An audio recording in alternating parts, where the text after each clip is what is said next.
I want people to start thinking about their feet because the implications that we'll have for longevity is massive. But there is plenty of things we can do for foot strength and performance. And you can actually do this at home. And I'm gonna educate you here. There's a lot we could talk about here. That didn't sound like a compliment. Dr. Courtney Conley is a world-renowned foot doctor who's making people rethink everything they know about their feet. And the shocking truth about their shoe. 1 in 3 people will experience foot pain, and it really starts to deter your physical health, your emotional health, your mental health, because you can't do most things. And I know this because I was a ballet dancer and then a triathlete. I had all of the diagnoses, bunions, neuromas, heel pain, and not being able to walk and not being able to move. You can go to some pretty dark places. But when you look at the statistics, 5,000 steps a day can reduce the risk of having symptoms of depression and also reduce your risk of all-cause mortality by 15%. Wow. Here's a bigger wow. 9,800 steps can reduce the risks of dementia. So it's the most underutilized, easily accessible activity that most of us are not doing. What about footwear choices? Footwear has such a big implication on our function. For example, around 70% of children are wearing shoes that are too narrow. I've got a range of footwear here that most people wear. So what do you think of these shoes? You shorten the muscles in the back of the leg. What is the issue with wearing these? So they change the structure of the foot. What about this one here? You're gonna make me start sweating. So let's talk about some good shoes then. Okay, so these are the things you wanna look for in a functional shoe. First, this has always blown my mind a little bit. 53% of you that listen to this show regularly haven't yet subscribed to the show. So could I ask you for a favor before we start? If you like the show and you like what we do here and you want to support us, the free, simple way that you can do just that is by hitting the subscribe button. And my commitment to you is if you do that, then I'll do everything in my power, me and my team, to make sure that this show is better for you every single week. We'll listen to your feedback, we'll find the guests that you want me to speak to, and we'll continue to do what we do. Thank you so much. What are we getting wrong? And at what stage in our life do we get it wrong? It feels like you have a little bit of beef with shoes. a little bit. A little bit of beef. I've got a range of different shoes here, but what is it that we're being sold or told that is fundamentally not aligned with what it is to be a healthy, strong, happy human? I always say that if we started with our children and put them in the right footwear, I'd be out of a job. Because that's when it starts. That's when the foot starts developing. And that's when we start to build strength and, structure to the foot. And from a very young age, we start interfering with what goes on the foot. And when you think about all of the things that the foot can do, it's why I'm obsessed with it. I mean, there's bones and ligaments, and the foot should be it's designed to move. The arch recoils, so it should lengthen, and then it should contract. There's 4 layers of muscles in here. So when we look at the function of the foot, we have to respect that. And I think footwear can deter the function of the foot. So is the biggest risk, just make sure I'm super clear, that I will fall when I'm older? Is that the key risk? I mean, I think that is one of the sequela of what's going to happen if we don't start paying attention. But when you look at function as a whole, things like walking, 1 in 3 people, and probably over the ages of 45, will experience foot pain. Yeah. So other than low back pain, there's really no other diagnosis that you'll see those types of numbers. And here's the issue with foot pain. You can't do much. You can't go for a walk. You can't go for a hike. You can't do most things. You can't walk to the mailbox when you have severe foot pain. So it really starts to deter your physical health, your emotional health, your mental health. So it's one of those things I'm extremely passionate about because it's not just about pain. It's about what happens when you can't walk and you can't use your foot. And is the foot connected to the ankle, which is connected to the Correct. calf, which is connected to the back? Is there sort of a whole body holistic issue here? Is it all interconnected? Yes, 100%.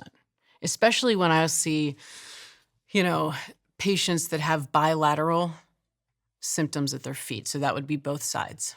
Okay. So, for example, if I see someone with bilateral bunions, okay, which would be the bump on the inside of the big toe, Yeah. okay, you have to ask yourself, where is this abnormal load coming from? Let me just check my bunions. Yeah, check. Check. Yeah. Right? Where is it coming from? Is it, something that has to do with the pelvis? Right? Because when I'm standing, if I tilt my pelvis forward, I should feel my arches drop. Mm-hmm. So there's a direct correlation between what's happening at your hips and your pelvis and what happens at your foot. And when I were to tuck my pelvis, you should feel the arches lift.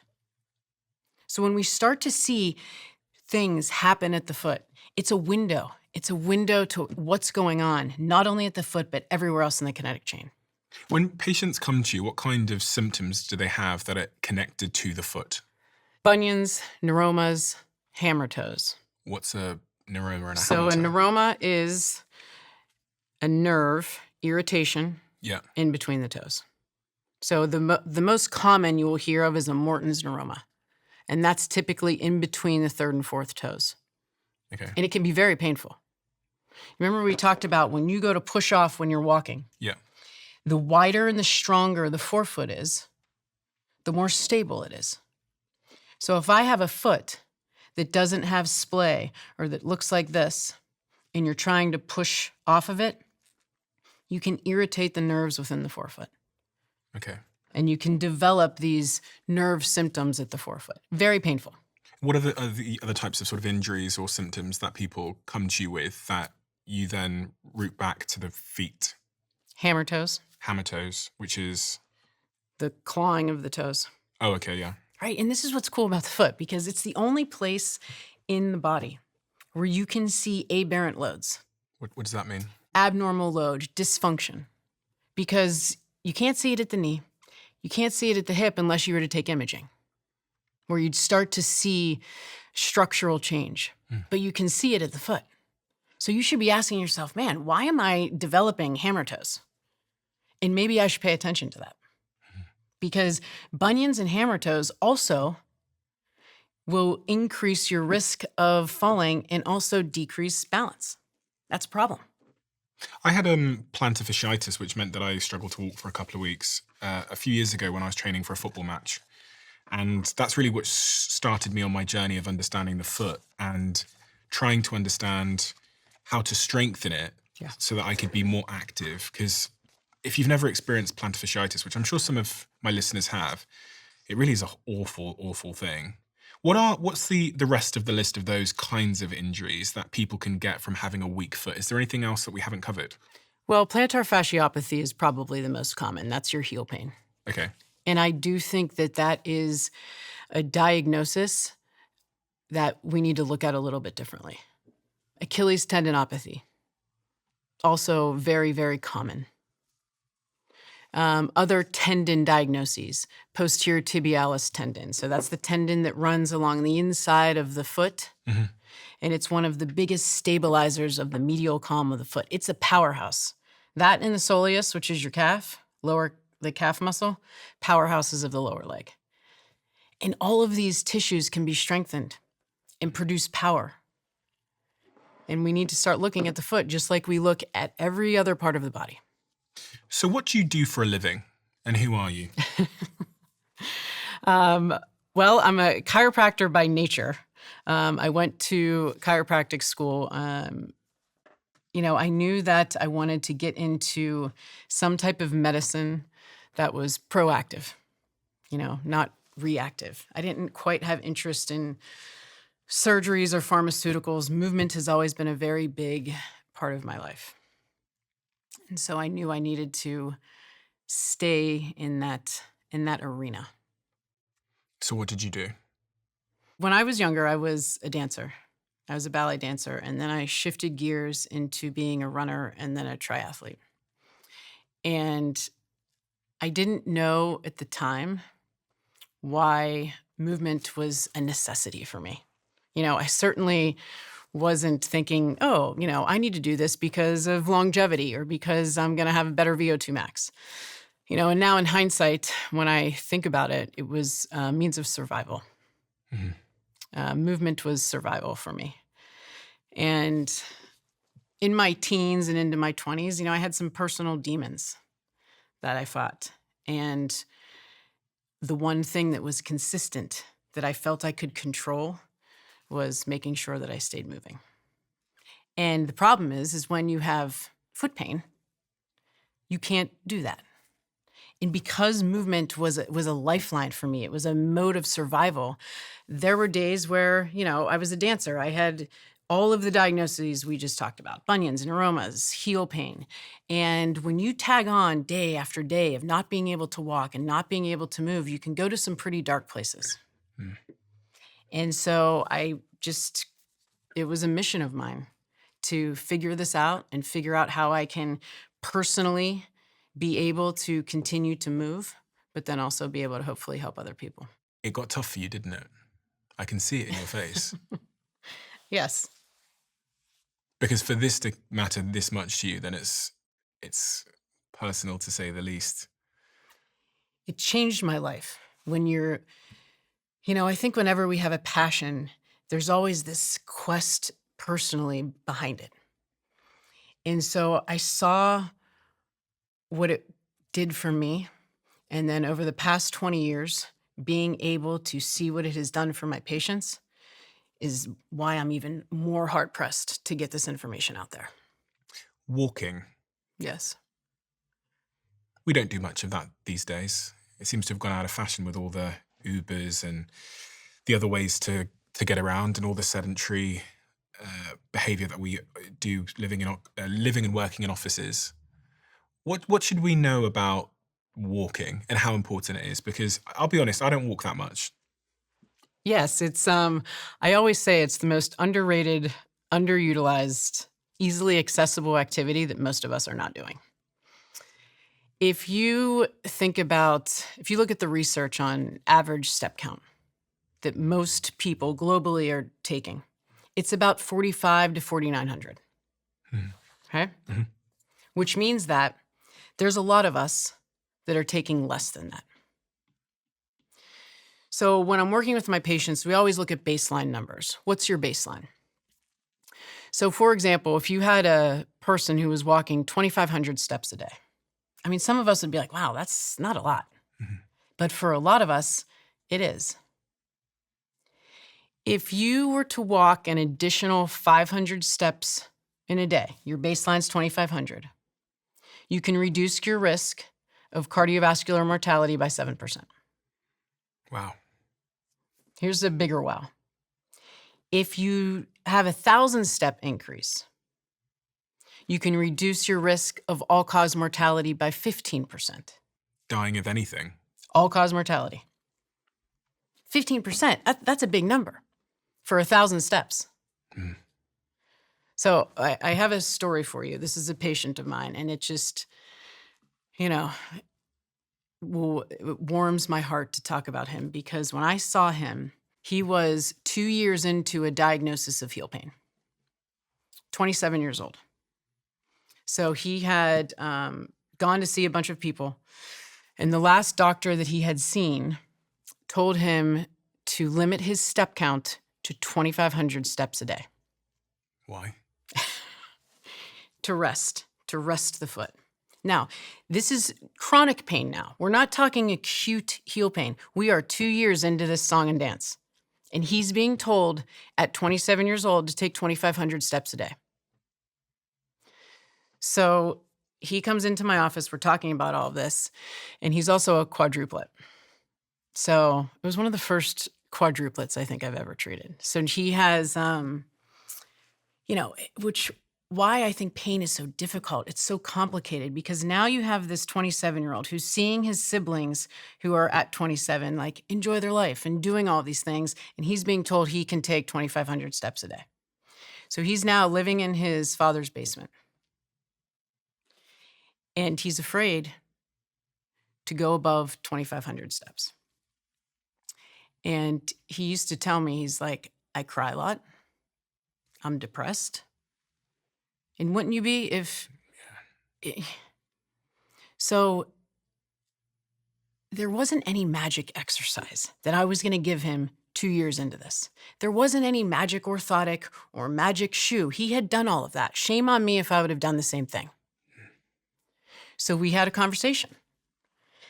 And I knew I needed to get him outside and I needed to get him walking. That was my goal. Forget about the heel pain. We didn't even focus. We didn't even talk about the heel pain. I knew I needed to get him outside and start loading his foot. 2 years, this foot, by the way, when you're walking, 4 to 6 times your body weight. It can handle 4 to 6 times your body weight when you're walking. But you don't load it appropriately and muscles atrophy. So I told him, we had a long conversation. And I said, we're going to slowly start to introduce steps. And if you think about this, if we were to say, add 1,000 steps a day, to some people that might not sound like a lot. But to someone who's taking 2,500 steps, that's almost 50% of what they're doing. So we introduced the concept of a micro walk, which is a 5-minute walk. So a 5-minute walk is about 500 steps. Okay. A 10-minute walk is about 1,000 steps. Okay. Right? So that makes it like a little more digestible, right? So you're talking to him, you're like, listen, all I need is 5 minutes. And so we started 5-minute walks. And for the first couple weeks, it was, there were good days, there were bad days, and there still are. But we were starting to build his confidence in movement. We were starting to get him comfortable on his foot again. And it was, it was one of those cases where I just I really enjoyed working with him and watching what had happened, because if you look at step counts, I knew what number I was trying to get to. Because if you look at depression, for example, 5,000 steps a day can reduce the risk of having symptoms of depression. Mm-hmm. If you get to 7,500 steps per day, it can reduce the prevalence of the diagnosis of depression. So that was in the back of my head. I'm like, we just got to keep working towards these numbers. Mm-hmm. So while we were doing that, we were strengthening his foot. I had him in different footwear. And at the end of each week, we were also talking about 3 good things. Tell me 3 good things that happened to you this week.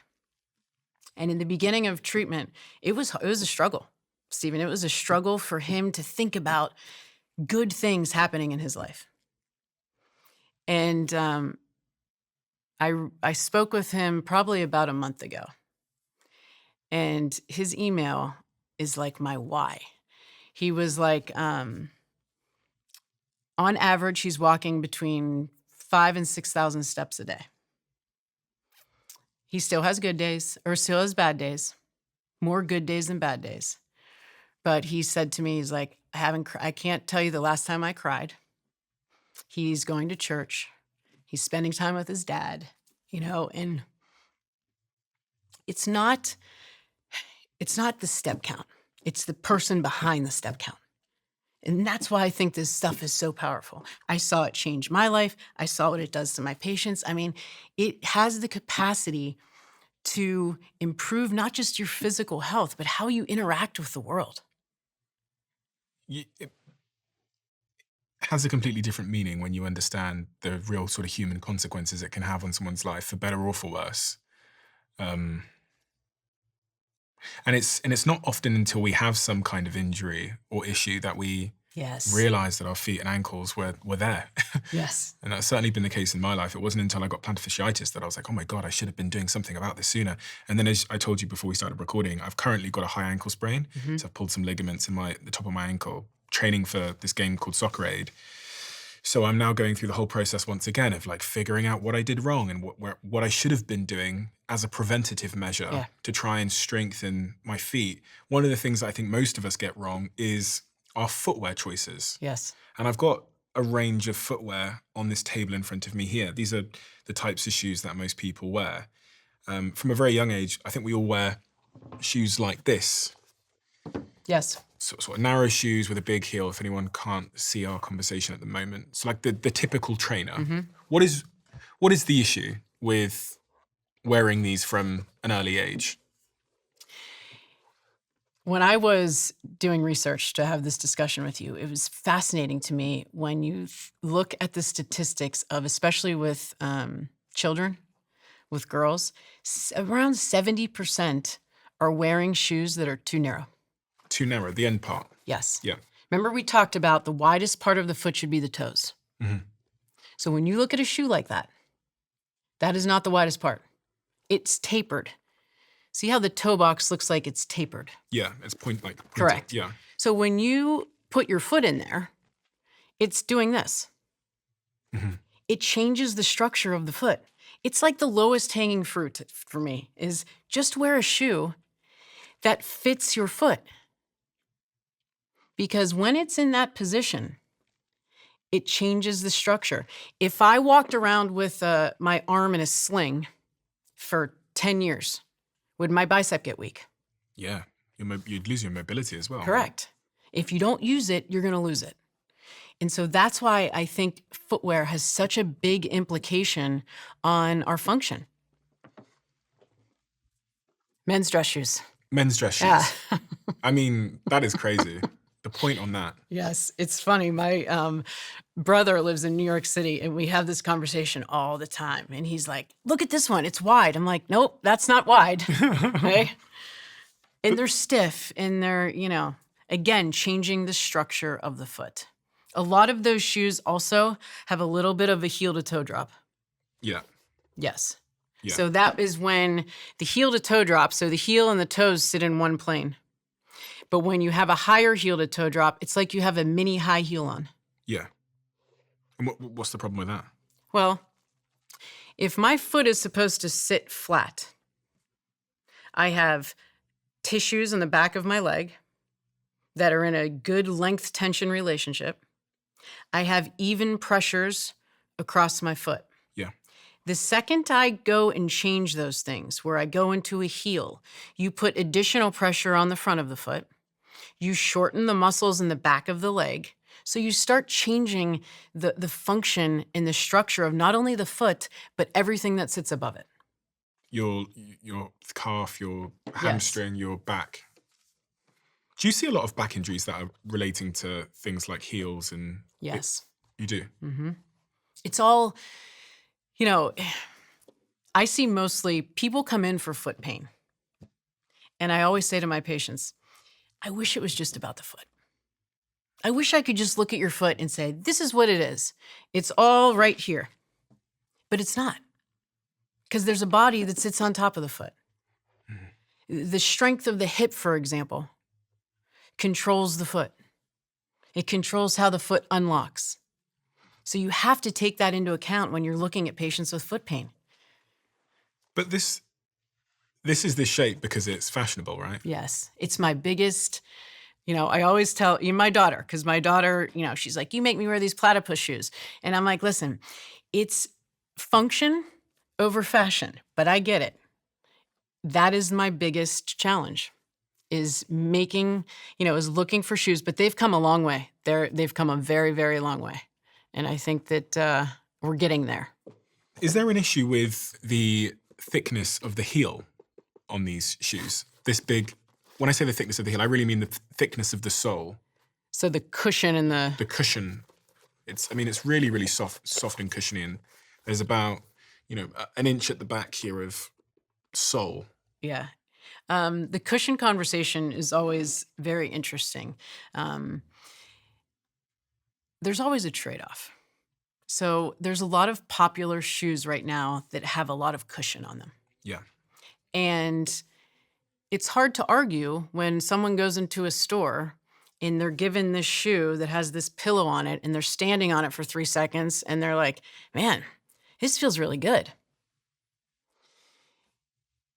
The problem with cushion is that the more stuff that's between your foot and the ground, the less you feel. So there's a loss of sensory acuity. There's a loss of sensory perception. Remember, imagine the foot's a sensory organ. And it is. Because there's thousands of receptors that are, screaming for information to help keep us upright in a biped. So when we start interfering with how that foot feels, you can expect there to be problems. Now, if you have someone that's standing in place all day long, right, on concrete, on man-made surfaces, there's a time and a place. But my non-negotiable is at least keep the foot in its functional position, which means a wide toe box. So you want to stand on concrete all day long? Fine. Put some cushion underneath your foot. Help yourself out. That's okay. But at least allow those toes to splay so that you can have balance. You can have your foot in a position that can propel you forward. I was just thinking about my foot as you're talking, and I'm pretty sure my pinky toe looks... I'm not going to be able to sell pictures on OnlyFans of my feet because my pinky toe is kind of like crumpled in. It like curls under, right? Yeah, it's like curled under. Right. Kind of looks like a shoe. Like you had a shoe there. Like. Excuse me. No, but you're right. It is. It is like that. It's kind of like been pushed in and underneath. And I guess that's not natural. No, it is not. How does a natural foot look? Like, have you been to see a tribe who don't wear these cushioned shoes? Have you seen what like a uncushioned foot looks like? I'm obsessed. I watch people's feet all the time. I was just in Belize with my mother and daughter for spring break. Slightly creepy. Sorry. It is, isn't it?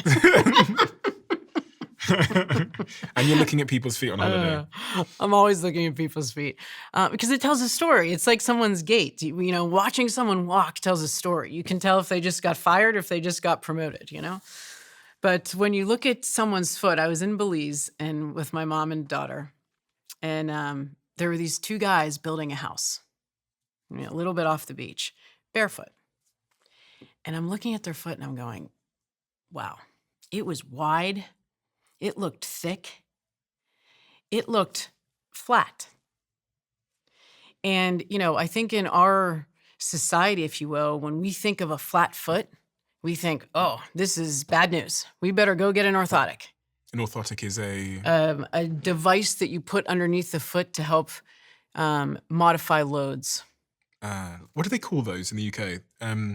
Insoles. Like an insole. Okay. Yes.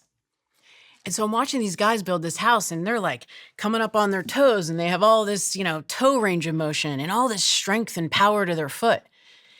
And I'm like, that's what our foot was designed to do, is to be strong, to support. It's like building a house on sand. Yeah. You have to have a foundation that you can build upon. And it was really cool to see. It really was. When I had that pain in my foot, which they told me was plantar fasciitis, they recommended that I go to some foot doctor person. And this foot doctor person measured me up for insoles. Yes. And I put the insoles in. And then I took the insoles out. And instead of that, I just wore different shoes. Yeah.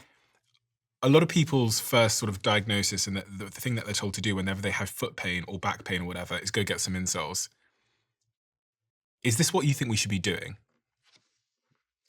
Because it's really, really common. It seems to be the like in medicine, they throw pills at you if you have certain symptoms. It seems to be the first thing that we do when someone has a foot problem or an ankle problem. First line of intervention is, that's why you want to change how we're viewing the foot. It's either, if your foot hurts, here's an orthoses. Which is a foot orthotic, an insert. Yeah. Or if it hurts worse, get surgery. If you look at the research on plantar fasciitis, okay, so itis being acute, it will tell you that putting an orthoses or something to modify the load underneath the foot can be beneficial initially, because you want to offload something that hurts. Yeah. But if you don't use it, you're going to lose it. So the part of the conversation that's being missed is the and conversation. It's wear this insert and strengthen your foot. Because the goal should be to have an exit strategy for the insert and get your foot back on the ground. Because I have patients, Stephen, they will come in with 20 pairs of orthotics, 20 pairs of inserts. They've tried this one. They've tried that one. They've tried different shoes, higher heel to toe drops, more cushion. And I'm sitting there going, we're missing the boat here. Let's have the and conversation. One of the muscles that is a good predictor of having heel pain, okay, is it runs parallel to the plantar fascia. So it's flexor digitorum brevis. It basically takes the 4 toes and presses them down. Mm-hmm.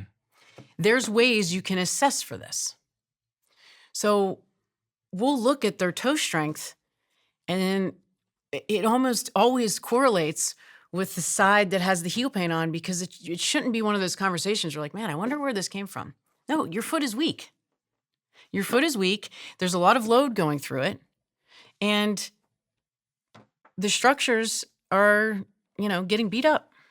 There's something Daniel Lieberman said to me, which I've never forgotten. He said if you took a child and you put them in 2-inch thick gloves from the day that they were born, and then you took those gloves off at 30 years old, can you imagine how deformed their hands would be? Right. And that's like very much the way that we live our lives. We spend pretty much all day wearing these big cushioned shoes that sometimes have these heels on. So it's no wonder that so many people are getting foot problems, ankle problems, back pain. Yeah.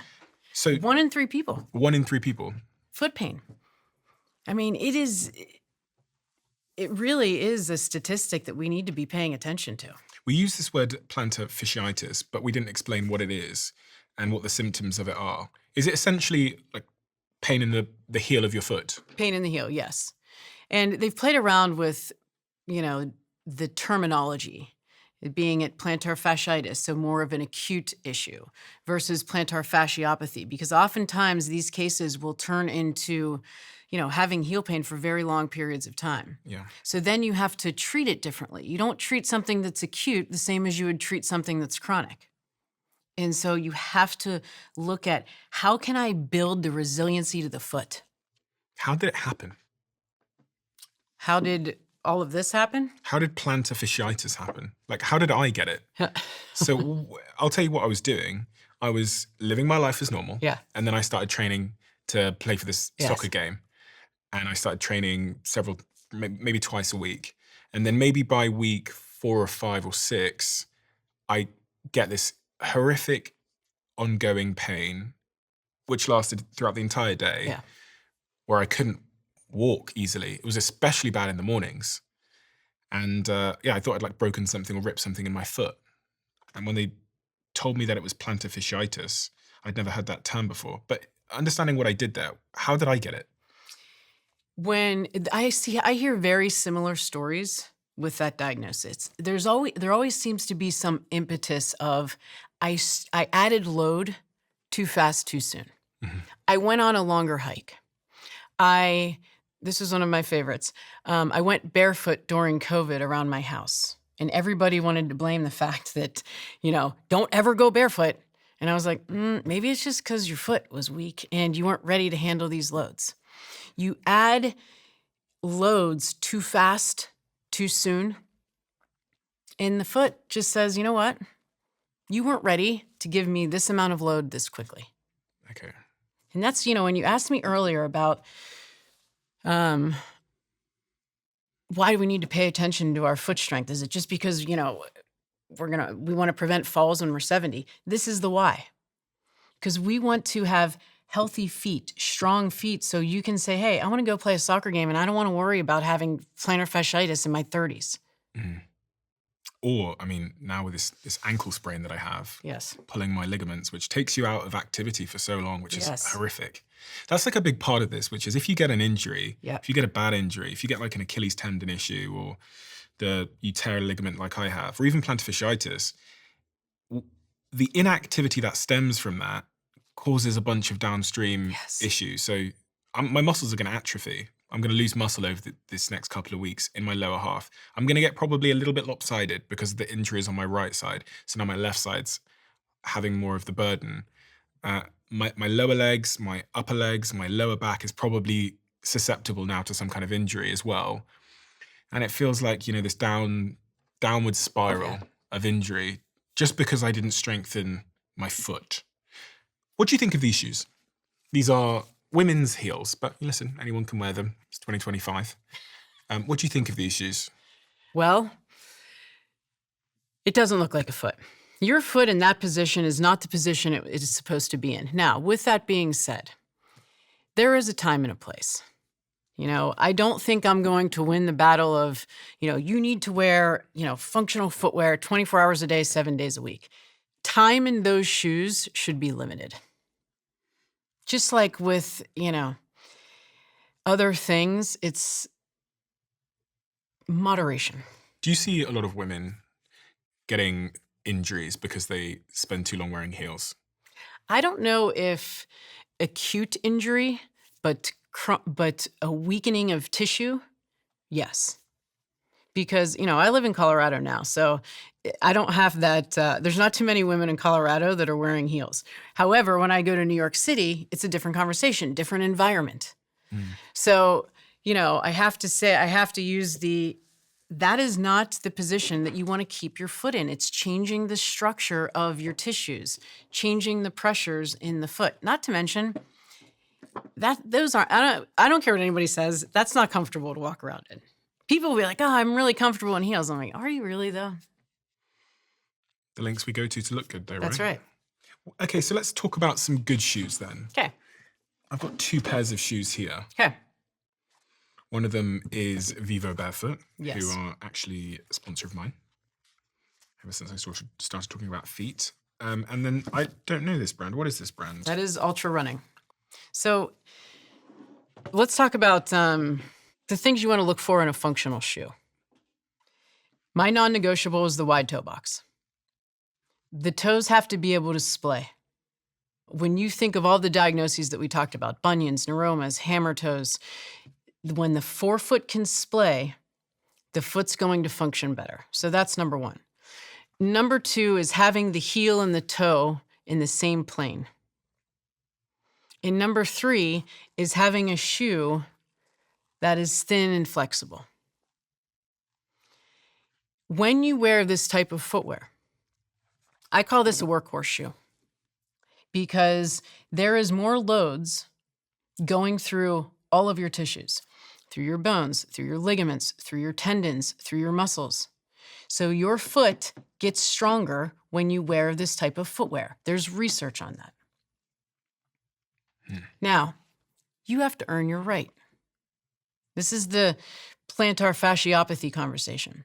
You can't go from wearing a aggressive, high cushion shoe, Like this one here. with an insert, for example, and say, oh, this stuff makes sense. I'm going to go take that off and I'm going to go wear this 24 hours a day. You won't like me Why? because you'll say, hey, my heel's hurting because you haven't done the work. It's, hey, let's do these foot exercises.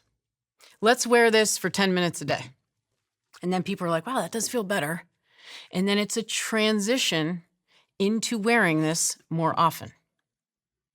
Now, when you have patients that have had a very weak foot or clients that have had a very weak foot with different diagnoses, this is a hard, shoe to walk around in for extended periods of time. So that's when we'll talk about footwear that still puts the foot in a wide position, wide toe box. I love this shoe. And I also like the mesh upper because the toes can expand in here. I still have zero drop, right? Where the heel and the toe sit in the same plane, but you'll notice the difference between the 2 shoes is the amount of stack height or the amount of cushion. There's more stuff. Yeah.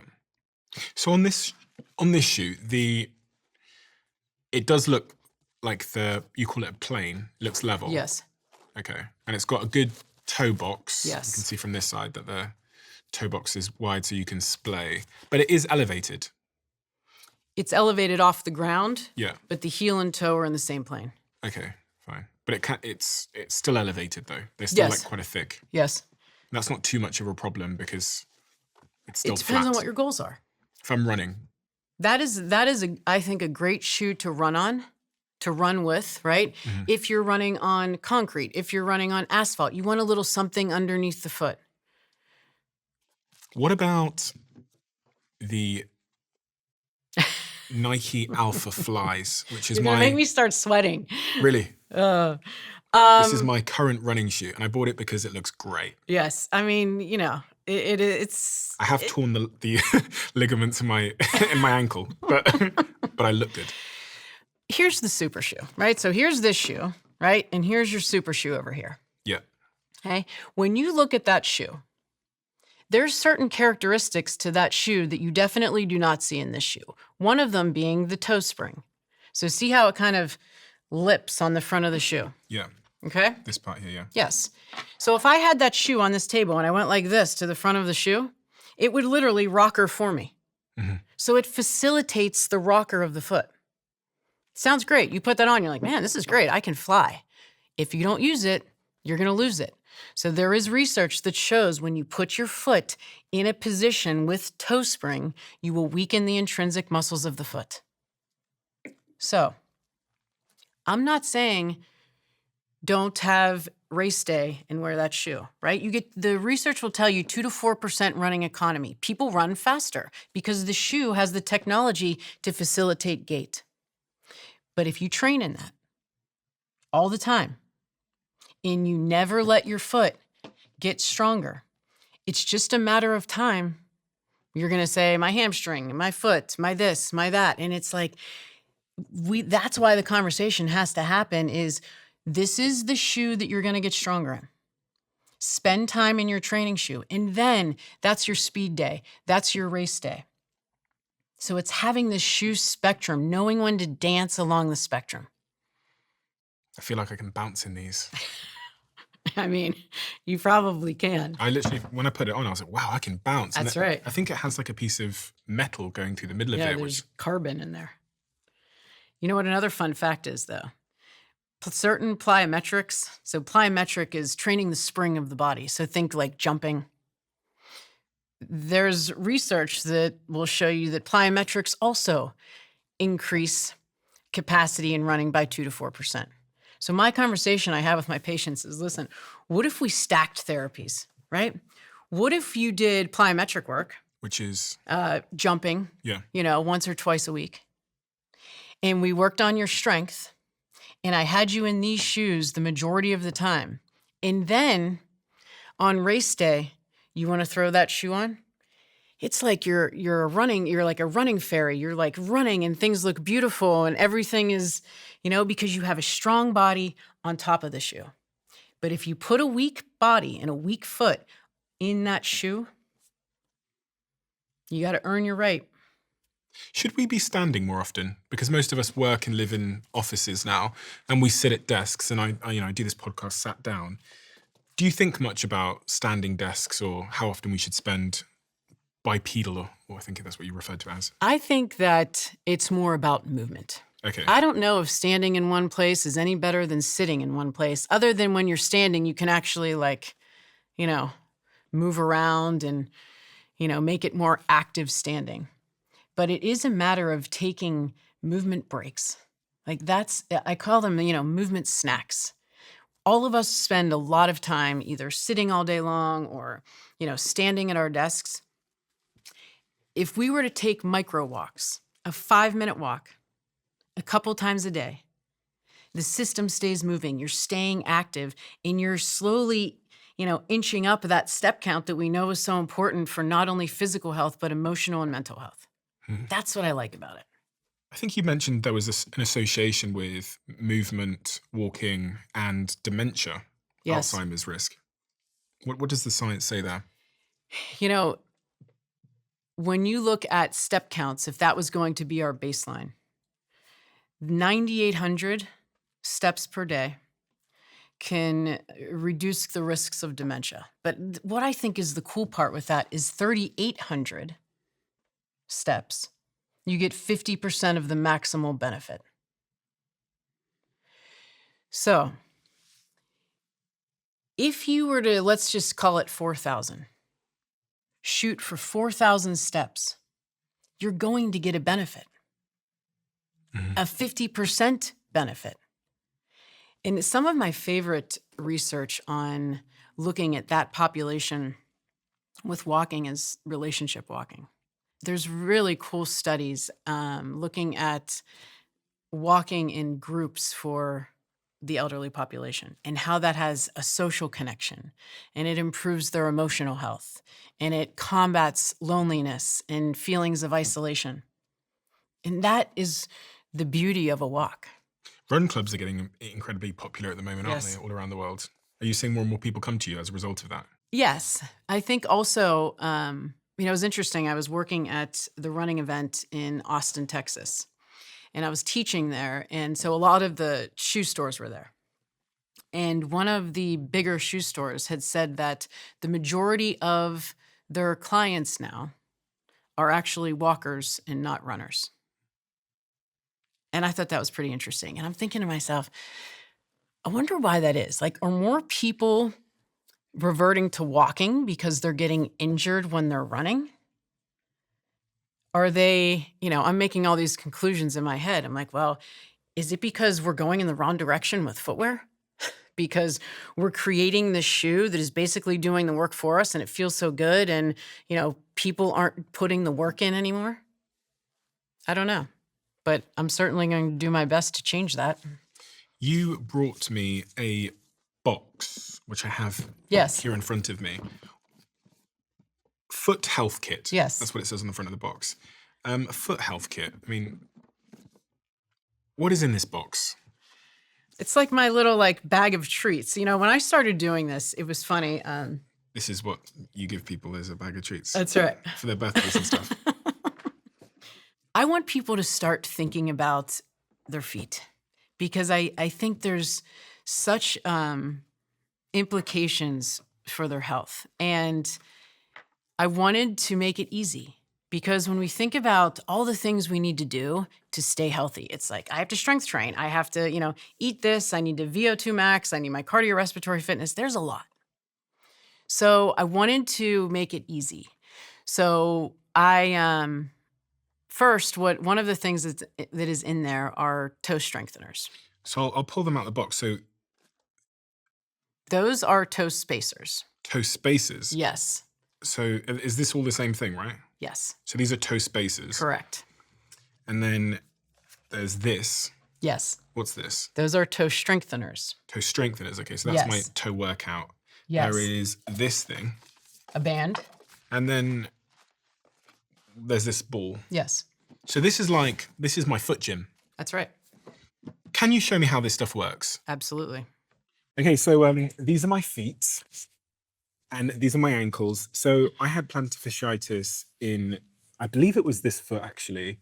And then right now I've got a high ankle sprain, which is some kind of ligament here has been torn. And they told me that it's torn on all three sides. So I've been in a boot for the last couple of weeks, but I've taken it off over the last week or two. And I was on crutches as well. The minute I took my socks off, you became fixated on my feet. Yes. What do I need to be thinking about? And what can you see just by looking at my feet? When you're looking at this foot here, you can start to see this little bump here. Mm-hmm. You can start to see bumps on the top of the big toe. Mm-hmm. Okay, and the diagnosis is a hallux limitus or a hallux rigidus. And basically what that means is that you have formed arthritis on the top of the toe. So it prevents you from getting that full range of motion that we need when we walk and run. Okay. Okay? If the bump goes out to the side, that's what we call hallux valgus. That's the bunion. The bunion, okay. Okay?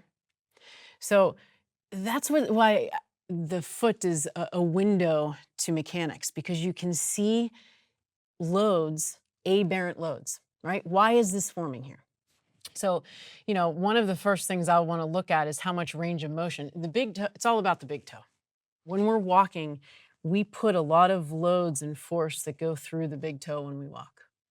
You should have about 40 to 45 degrees to walk out of that big toe. So here's Eddie. Here's 45 degrees. Up. Okay? So yes. So what I want to see is how much range of motion. Can you see how he's off the ground though? Mm-hmm. I want the ball of the big toe on the ground. That's a good amount of range. That's the first nice thing you've said about my feet. We're just getting started. I'll find something else. And then you want to look at toe dexterity. So in other words, can you isolate your toes? So can you lift just your big toe on the right? Good. And then on the left. That's actually quite hard. Like, I've never had to do that before. It's funny because when you'll see people that have poor awareness to their feet, when they try to lift their toes, you'll see them like their hands. I'm like, your back isn't going to extend your toe. Okay, and then put your big toe down and then extend your 4 toes. Yes. No, that pinky is not, that's not listening. There you go. And here. Okay, and then what I want you to do is you're going to lift up all of your toes and spread them. And you can see 2, 3, and 4, right? They don't want to spread as much. Mm-hmm. Earlier, we talked about those neuromas. The neuromas live within the toes here, right? Right in between the toes. Mm-hmm. So if we have issues with nerve problems here, you got to be able to splay. Mm-hmm. So you wear Vivos. You know, when you allow your foot to be in a shoe where the feet can actually splay, you'll start to see changes. Mm-hmm. But imagine if you were in a shoe where your foot, I mean, I was at an expo working a couple weeks ago, and this woman came up to me and she's like, man, I can't figure out why my foot hurts. And I took her shoe off, and I'm telling you, her foot looked like this. It looked like a shoe. And I took a picture and I showed it to her, and I was like, does your foot look like a foot or does it look like a shoe? We don't really know the difference these days. No. Because remember, the widest part of the foot should be the toes. Mm. So that's what we want to look for in the front of the foot.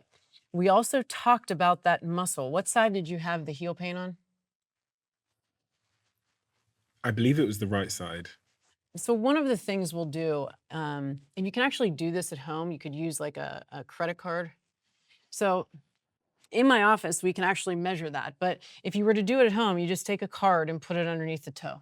Mm-hmm. Okay, and make sure you're lined up here. Yep. And some people will also do that. See how you're like holding your leg, just the toe. Mm-hmm. And then I'll try to pull the card out from under you. Mm-hmm. And I shouldn't be able to do that. I should feel some tension. Mm-hmm. And then I'll ask the patient, where do you feel this? What's working? And if they say, my hip, my quad, it's wrong guy. We're talking about the foot. So you should feel that in the arch of the foot and maybe into the calf. Mm-hmm. Okay, big toe, flexor hallucis longus. This guy, by the way, this muscle starts over here. It's very important to strengthen this muscle when you have a history of ankle sprains. Starts on the fibula, which is the outside of the leg. It comes down the foot, crosses under, and inserts into the big toe. Then I'm going to take the card and I'm going to put it underneath the 4 toes. The muscle that we're looking for, yes, that's beautiful. See how you got that little, see, that's the second compliment I gave you about your feet. I'm going to put this underneath your toes. Yep. Right? Little, yep. And then don't let me pull the card out. And you should feel that in the arch of your foot. Patients that have... I'm not really feeling it, to be honest.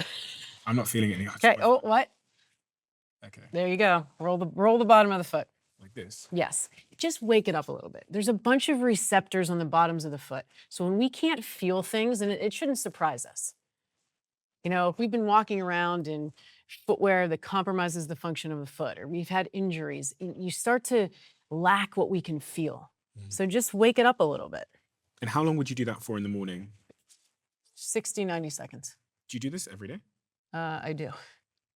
I'll tell you when if I'm standing at my desk, I'll keep the ball there. Okay. When I come back from a run, I do this whole little setup. But I wear these all day. What is that you're wearing now? So these are toe spacers. So they do exactly that. They splay the foot. And why are you wearing that? Okay. Remember when I was telling you about my years of being a ballet dancer? Mm-hmm. Okay. In point shoes, I wore orthotics for a long period of time. I wore ill-fitting footwear, and my foot was weak and things hurt. Okay, and we talked about why I needed to fix all of that. You can see my bunion here. Okay, so I work on all of this stuff all the time, and toe splay is a big part of that. So when I have these toe spacers in, they splay the foot for me. Every pair of shoes that I wear is compatible with a toe spacer. Okay, so you don't wear any narrow shoes. No, that's my non-negotiable. Okay. And this is important. There is a difference between a wide toe box and a wide shoe. So people will say, well, I ordered the wide. The width will come here. That's where they change the width. But if the toes are still tapered, the width has to extend into where the toes are. So that's where you got to be careful. It's a wide shoe is not a wide toe box shoe. And if you try to wear these in just a wide shoe, you're not going to be comfortable. So if I wore this for 1 year, what promise could you make me, or what could you tell me the benefit and the upside would be? You would definitely see improvement of the splay of your foot. Yeah. And when you have the tissues, the splay, you can start to improve the strength of the foot. And what's downstream from strong foot? Go up the chain. You have better toe strength. You're going to build a better platform. You're going to have a jet engine on a jet engine. So your ankle mobility, then your knee extension, your hip extension, because your foot is doing what it was designed to do, which is be mobile and be strong. Okay. We need to pay attention. If things go south from here, you can expect there to be changes up the chain. I see it all the time. This one change has transformed how my team and I move, train, and think about our bodies. When Dr. Daniel Lieberman came on the Diary of a CEO, he explained how modern shoes, with their cushioning and support, are making our feet weaker and less capable of doing what nature intended them to do. We've lost the natural strength and mobility in our feet, and this is leading to issues like back pain and knee pain. I'd already purchased a pair of Be Barefoot shoes, so I showed them to Daniel Lieberman, and he told me that they were exactly the type of shoe that would help me restore natural foot movement and rebuild my strength. But I think it was plantar fasciitis that I had, where suddenly my feet started hurting all the time. And after that, I decided to start strengthening my own foot by using the Be Barefoot. And research from Liverpool University has backed this up. They've shown that wearing Be Barefoot shoes for 6 months can increase foot strength by up to 60%. Visit vivobarefoot.com/DOAC and use code DIARY20 from my sponsor for 20% off. A strong body starts with strong feet. Is there anything else that we need to be aware of? What is this other stuff here? You've got like toe strengtheners as well. So before we get to those, with the big toe and the four toes, Yeah. This is when you can use that band. Okay. Right? So you just put your heel on there. Okay? You grab your four toes. Right? It's like you're doing a bicep curl, but you're doing it with your toes. And you press into the band. And you lift up and you press it into the band. There is research, 4 sets, 12 reps. I mean, these are some of the things that they work on to improve function of the foot that helps with plantar fasciitis. Okay. And then you go around the house and you grab the big toe. Keep that ball of the big toe on the floor. And then press. Yes. Right? And it's a good place to start. You're building strength in your foot. Mm-hmm. And if you want to really get after it, go for just the little guy. Oh my gosh. Little piggy. Let's have a look. It's really wild because the abductor digiti minimi, the muscle that abducts the little toe, is just as big as the big one. And we are like, oh, that toe's just there to, hit furniture. It stabilizes the outside of the foot. Mm-hmm. What is the difference between someone that does this and doesn't do this? Well, let's start with pain. Yeah. I use the word prevent injury. That's tough for me. You want to create an environment where you can have the best opportunity for function. Mm-hmm. So when people strengthen their foot, they are going to have a foundation that's going to have resilience to the rest of their system. This is what we walk on. You cannot build a jet engine on a paper airplane. I'm working with a lot of, athletes right now are getting bigger, they're getting stronger, they're getting faster. And if you look at the rates of injuries at the foot, they're going up because we know the amount of loads that go through the foot when we walk and when we run. So if we want to do a bunch of squats and do a bunch of deadlifts and do all the sexy stuff, but not pay attention to the foundation on which we're putting all of this on, you're going to run into problems. So from a function perspective, you're improving your function from the ground up. You're providing a better environment for your body to decrease pain. And when we get older, it's, you don't want to be chasing your tail with this stuff. How does this dovetail into mobility and flexibility? Because that's something I'm thinking a lot about at the moment. I realize that as I do a lot of upper body workouts and stuff like that, when you watch me like pick up the weights and stuff and put them back down, I look like I've got the mobility of someone that you would think was double my age. And I wondered if a lot of it starts with our feet. So we talked about the big toe. When you're walking, the big toe has to extend a certain amount, okay? I'm gonna show you here, okay? So when I'm walking, I have to have a certain range of motion out of my toe. And that gives me range of motion out of my knee and out of my hip. Mm-hmm. If I cheat the system, so let's say this is the only amount of range I have. Let's say I have a big toe that's only gonna extend 20 degrees. You're gonna compensate. You might shorten your stride. You might take shorter steps. You might not get access to hip extension because your toe isn't going into full extension. So you will see some type of compensation. The other one I think about is ankle mobility. I was listening to one of your podcasts and you were talking about the story of you rafting in Bali, I think. Oh, yeah. And how you were, walking down the stairs and how it's something that you want to be able to do. And I was thinking to myself, I'm like, if you were to ask someone, if you wanted to continue to be able to do that as you age, what would you work on? Probably a VO2 max. Endurance. Yeah. Your hip strength, maybe. Yeah. Right? Your core strength, your hip mobility. I think very few people would say ankle mobility and toe strength. But here's the deal. If you don't have good toe strength, where are you going? You could be falling. If you don't have good ankle mobility, same thing. So ankle mobility is a big one. Also, it gives us access when we squat, when we go up and down a stair, even walking. So what do you mean by ankle mobility? Do you mean my ability to go like this? This, dorsiflexion. The ankle also plantar flexes, and it inverts and everts, but the one I'm talking about when you're, this ankle dorsiflexion is something I look at with all of my patients. And it's not stood up, is it? Sorry, it's not sat down, is it stood up? Like you would. If you can do it, you look at it seated, yes, but you want to keep that heel on the ground. Okay? I mean, that's all we've got there. Okay? And we're looking for about, between 20, 30 degrees. But this range of motion is very restricted. Remember the high heel conversation? Yeah.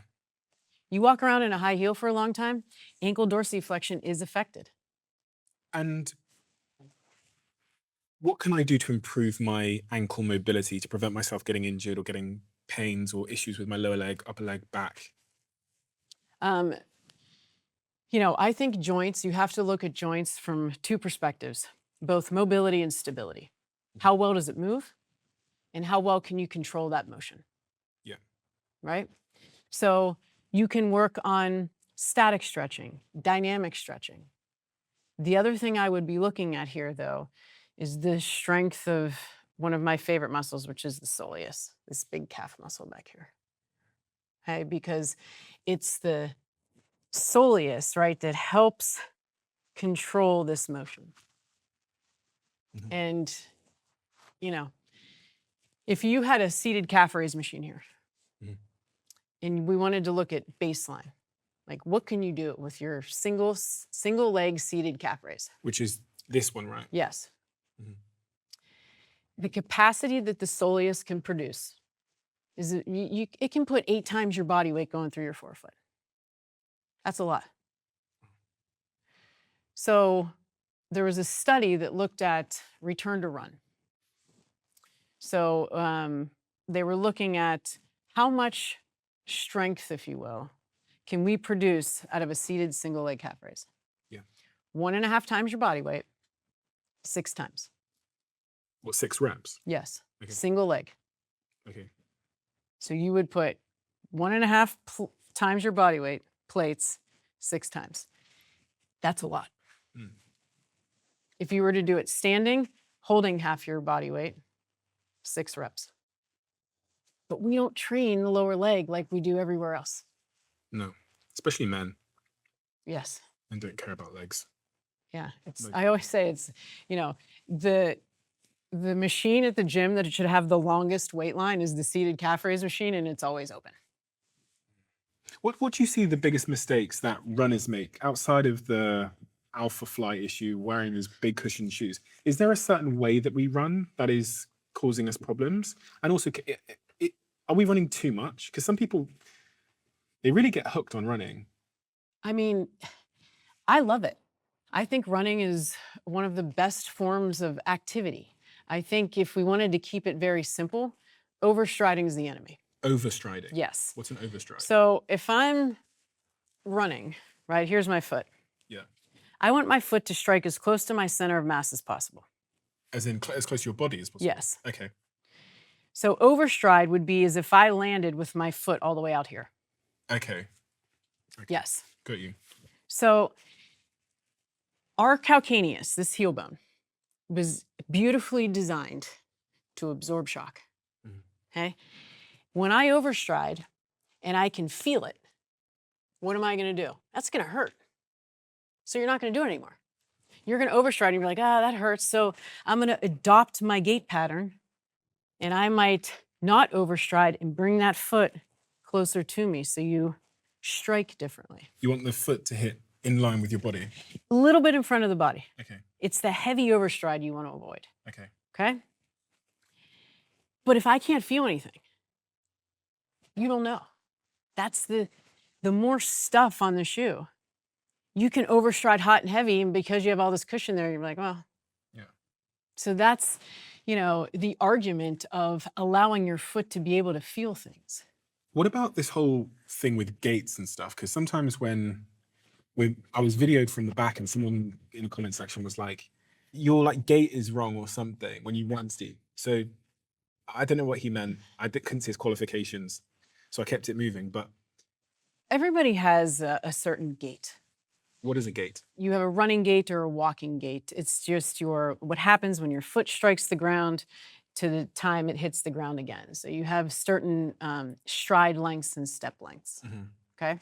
So if we had a treadmill here, Yeah. and I would have you start running, that would be your running gait. I'd be looking at you from the back, from the side, from the front, and seeing what happens when your foot hits the ground, when it comes back up into swing phase, what's happening above the foot. So what are your hips doing? What is your pelvis doing? So you're really looking at the person, and then you're also looking at, what am I seeing that I think could be, a factor in either pain or poor performance. And then you see those things and you're like, okay, let's start working on this. But this is the interesting thing with gait, right? Someone will see something and they'll say, okay, you need to start doing calf raises. If they also don't cue gait, right? Or let's work on your cadence. Let's work on some type of skill. Strength and skill light up different parts of your brain. So you can get really good at calf raises and great. But if you want to be a good runner, you have to look at different things. So what's the most common issue with someone's gait? The overstride. Overstride. And then also kind of the crossover. Why is that a bad thing? It takes away some of that efficiency. So oftentimes you can see You know, if someone's crossing over, when they land, they'll have more of this kind of collapse through the extremity, if you will. Okay. Okay, we want to control the foot when it hits the ground. That's why the hip conversation, right? The hip controls what happens at the foot. Are we supposed to be barefoot? We are supposed to let our foot function how it was designed, and that is letting the foot feel the ground. Now, we live on man-made surfaces and we walk around on concrete. So for me to say, yes, we should all be walking around barefoot, that's a conversation that's difficult to have. Mhm. But the stronger that your foot becomes and the more resilient that it becomes, you can handle these things a lot better. And it makes interacting with your environment so much more fun and easy. What are these? Okay. My daughter was a rock climber, and she was up in her room one day and she had the bands around her fingers and she was like strengthening her hands. And I was looking at it and I was like, man, I want one of those for the foot. And I'm looking for them and I couldn't find them. So I said, well, here we go. So I designed these and they're different resistances. Mhm. So it's the same concept as you would with your hands. You just put them around your toes. Okay. Okay? Give me the easy one. Which one's easy? That's the easy one. Okay, here we go. Are they So, all the same size? Would you need different sizes for different size feet? nope. So when your toes splay, you can slide those on a little easier. My little piggy is completely redundant. It's doing nothing. It feels like it's disabled. Well, we're going to change that. Okay? Yeah. So when you lift up all your toes, try to get your big toe to touch my finger. Yes. That's abductor hallucis. That's this muscle right here. So people that have like bunions, it's like just strengthen that muscle, right? So that guy goes in and you hold right there. So now you're strengthening inside of the foot. You're strengthening the muscles inside the arch of the foot. If you can get that little guy to go out, you're going to strengthen this guy. So you're just going to lift all your toes. Good. And then spread and reach them forward. Try to keep the tripod of the foot though. Okay, so I'm trying to Lift all your toes, but keep that tripod. 1, 2, center of the heel. lift. Yes. Yes, yes. And spread. Yes. Now press those toes to the ground as you spread them. Lift, spread, reach. Yeah. Oh, that's pretty. Thank you. Okay, so and that gets you've got ones that get incrementally Yes, harder. so this would be harder, this would be hardest. Okay. So we're doing like 30, 40 reps a day. That's how you'll know someone needs to work on this because they can't keep those points. So they're kind of like, it looks like their foot's on an ice skate. Yeah. So that's the front of the foot. Yeah. When you get into this part of the foot, the rear foot, there's certain things you want to pay attention to. We already talked about mobility at the ankle. But you also want to look at what happens when that heel comes off the ground, because this is when all the magic happens. Because the foot engages, the intrinsic muscles engage. It's basically like I'm getting ready to propel forward. So there's certain muscles that you want to have some good capacity to be able to get your foot in this ready position. So 2 we can talk about is one that runs along the inside. Mhm. And then this is posterior tibialis, one of the very big stabilizers of the arch of the foot. And his best friend, which is the soleus. Those guys help do this to the foot, help invert the foot. Mhm. Okay? So go ahead and stand up for me. Put your foot in here. I'm going to put this around your ankles. Oh. There you go. Okay. Spread your feet a little bit. Toes pointing straight ahead. Which, by the way,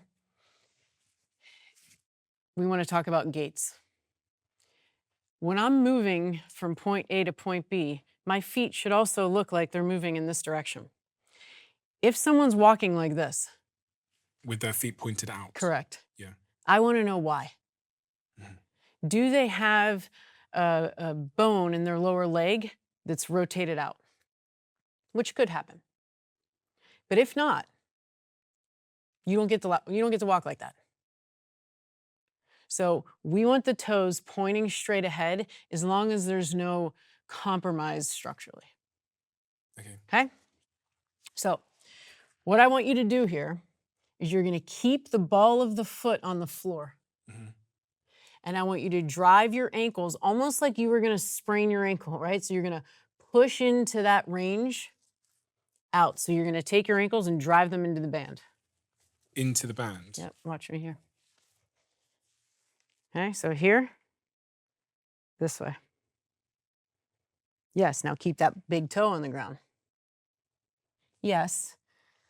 Yeah. See, there's your other compliment. That didn't sound like a compliment. But what you should feel here is that when you increase the arch of the foot, you should feel it also in the hips. I feel like I just don't have an arch in my foot. I don't know, it's weird. I don't feel like I can... How about this? Put your hands on your chest. Rotate to your left as far as you can. Keep your feet on the ground. See, that's pretty. See that arch? Yes. Now go this way. So that's another way to work on how the foot feels, because the foot should change shape. It should lower, and it should increase the arch. So do you recommend people do these types of exercise frequently? Oh, yeah. I mean, how often do you do it? You're standing at your desk. Here's your movement break. You rotate 20 times. Let your foot change shape. Do your toe yoga. Big toe, 4 toes. Lift all your toes, spread them, and reach them forward. My physio gave me a towel and he put it on the floor and he said I had to like grab it and pull it up and grab it and pull it up as part of my recovery from my injury. Do you ever tell people to do that? You know that towel thing where you grab I the towel don't. You don't? No. What? I don't want to get anybody in trouble here. No, call him out. Okay. When do you ever do this? Never. Correct. So unless you were, and maybe in your initial phases of rehab, where you are just trying to wake up the foot, you want to, towel scrunch, pick up marbles, that's a very common foot exercise. But from a functional perspective, that never happens in the gait cycle. When you're walking and you're running, your toes never do this, or they shouldn't. Most people, when their foot is weak, that's one of the biggest compensations that you will see. They toe grip. You'll see them walking and it's like, they start gripping the ground. Because feet are weak. Feet are weak. To compensate for something. Yes. Okay. I made the biggest investment I've ever made in a company because of my girlfriend. I came home one night and my lovely girlfriend was up at 1 a.m. in the morning, pulling her hair out as she tried to piece together her own online store for her business.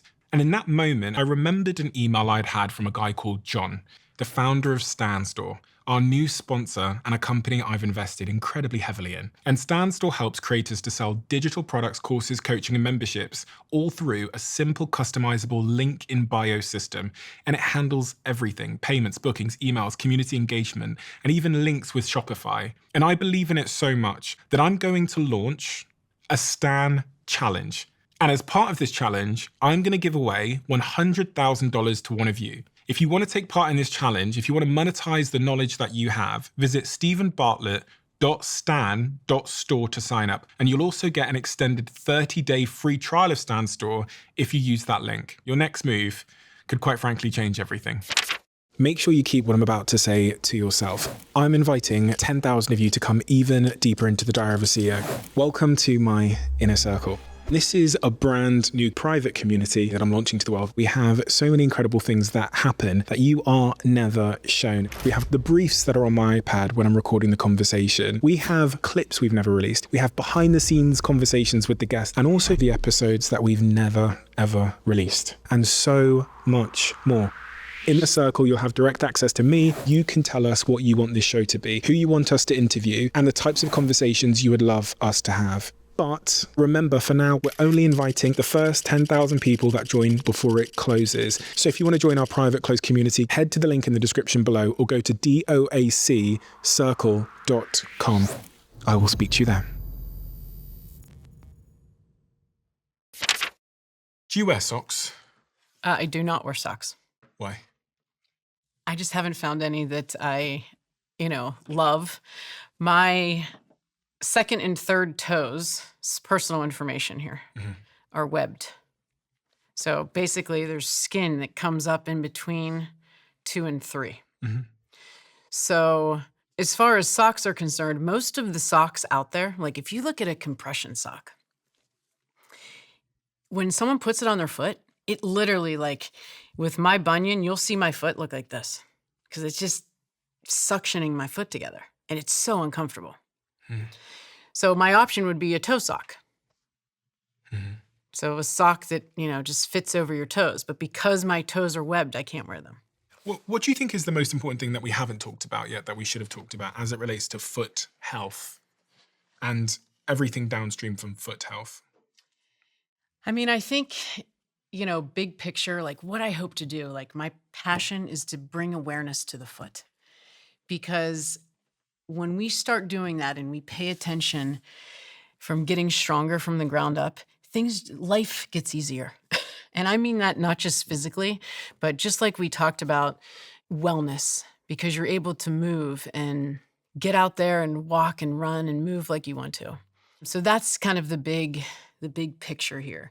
I think we talked about the importance of foot strength and foot mobility and driving home the importance of footwear. I think the biggest, or maybe the lowest hanging fruit for people is if this kind of work seems overwhelming, like I have to strengthen my toe and do all this stuff, just wear a shoe where your foot can feel the ground and your foot can be in its functional position. Start there. Because the research will tell you just doing that, you will start to improve the strength of your foot. And I think that's key. And start small. Transition. It's so interesting listening to so many of these, the comments on some of your previous work, people of all ages, but often people that are slightly older talking about how transformative finding out more information about their feet has been and changing their footwear in particular. Reading this one comment here from this guy, says he's 65 years old, and when he discovered the zero drop wide box toe shoes, he lost all the pain in his feet, ankles, knees, and hips within a couple of months. I hear it all the time. And it seems so counterintuitive to us because I think we've been, trained to think that our foot needs stuff. It needs support. It needs cushion. It needs spring. And that changes the dynamics of how your foot interfaces with the ground. So when you bring it back to what it was designed to do, those comments you will hear all the time. And it's a wonderful thing. It's literally why I do this. Is there anything else we should have talked about that we didn't, that you think is pertinent to anyone that's trying to get control of their foot health? I mean, I think, I just want to make sure that we highlight the conversation of transition because I think that's where we lose people. Is this, when people listen to this, there's bells going off in their brains going, man, this makes sense. This makes sense. They want to go home, burn all their shoes and go buy a pair of barefoot shoes and call it a day. You got to earn your right. So there has to be that transition. There has to be that I'm going to step, I'm going to build, I'm going to have a shoe spectrum. And that conversation of a shoe spectrum, there's a time and a place. You have your workhorse shoe, you have your cheat shoe, and you know when to wear what. Where am I now? I think I'm in the workhorse shoe. I'm trying not to wear any cushion shoes as much as I possibly can. Well, when you think about it with ankle sprains, this is what I find fascinating, right? When that thing heals, when your ankle heals, and you say, well, I'm going to go into a cushion shoe. Some of these shoes are getting high. So you put the sole of your foot on a shoe that has a high cushion. You see the distance you have from your foot to the ground? Yeah. So let's say you step on a rock and you have poor proprioception because your foot can't feel real well because you have a history of ankle sprains, and you step on a rock and you have this far to go. Where do you think that ankle's going? So my ankle sprain patients, I want them close to the ground. I want them to feel. Right? So it's pretty wild when people are like, I want to wear, all this stuff. Hiking boots, another conversation. What's wrong with hiking boots? Well, people will say, I need a hiking boot because I want my ankles to feel stable. And that's not what they do. It might be and there will be research coming out on this. When you wear a hiking boot, it's like a neurological hug. It kind of feels like, I'm going to have this thing around my ankle. And it's going to protect me. It's going to protect me. It doesn't. And when you walk down a mountain, this foot has to do, remember we talked about this, ankle dorsiflexion. If you have something that's going to restrict ankle dorsiflexion, you have transfer loads. So you end up transferring load to the knee. Mm-hmm. So, when my patients say to me, I need a hiking boot, I say to them, listen, why don't we just work on getting your ankle more stable, improving your mobility? So then you won't need to feel like you need this thing around your ankle. And that takes time. But in the long run. Is there an issue if I'm wearing the barefoot shoes at the moment and then I start wearing like football boots again, or I think you guys call them cleats? Yeah. Is there a chance of me getting injured because I spent so long in the barefoot shoes? Now I'm performing in. Sometimes you can't do anything about the environment of the shoe. So think of a cleat, an ice skate, a ski boot. There's certain, sports that require the stiffness.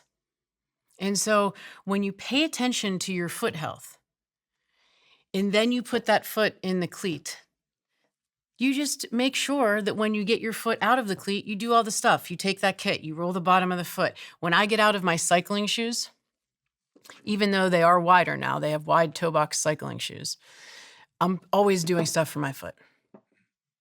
Because the cleat is an environment for the sport. So, you pay attention before and you pay attention after. Courtney, we have a closing tradition on this podcast where the last guest leaves a question for the next guest, not knowing who they're going to be leaving it for. And the question that has been left for you. Oh, this is going to be good, huh? It is a good one. What do you fear you will most likely regret 10 years from now? This is a battle that I have in my head pretty much all the time. I love my work so much. It's just the reason that I feel that, there's so much I want to do. There's so much I want to learn. There's so many ways I want to help people. And I work a lot. But I don't look at it as work. I enjoy it. But I'm also a mother. And I need to find that work-life balance where I don't want to fear in 10 years that I look back and said, man, I worked a lot, but I really wished I would have gone to her soccer game. So I've created this life for me where I can say, I'm not going to do that. I'm going to her soccer game. And she gets mad at me all the time, but I tell her, I'm like, this is what happens when you own your own business. She's like, Mom, quit saying that. I mean, she knows I work my ass off, but at the same time, she also knows that I can drop anything and go be there for her at any time. And so that's what I really want to work on and make sure that in 10 years, I don't look back and say, gosh, I missed some of that.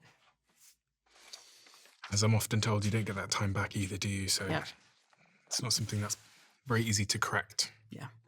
Courtney, thank you so much for doing what you're doing. I'm very much looking forward to your book because it's been a bit of a black box, I think, my feet and my foot health, up until more recently when I discovered your work, but also just from this conversation today. It feels like I now have a better understanding of how this thing that I thought was largely irrelevant is having a big downstream impact on a bunch of things that I really, really care about. But also, maybe most importantly, is just having a set of actions that I can take on a daily basis, on a weekly basis, to prevent finding myself in a situation where I'm older and I fall, or where I lose my mobility or movement or the meaning in my life because I have something wrong with my foundations. Hopefully next time we see each other, I will have the strongest feet you've ever seen. I was just thinking, the next time we see each other, there's going to be so many more compliments On my feet. on your feet. Yeah. Oh, one can only hope. Courtney, thank you so much. Thank you so much. An honor. Thank you. This has always blown my mind a little bit. 53% of you that listen to this show regularly haven't yet subscribed to the show. So could I ask you for a favor? If you like the show and you like what we do here and you want to support us, the free, simple way that you can do just that is by hitting the subscribe button. And my commitment to you is if you do that, then I'll do everything in my power, me and my team, to make sure that this show is better for you every single week. We'll listen to your feedback, we'll find the guests that you want me to speak to, and we'll continue to do what we do. Thank you so much.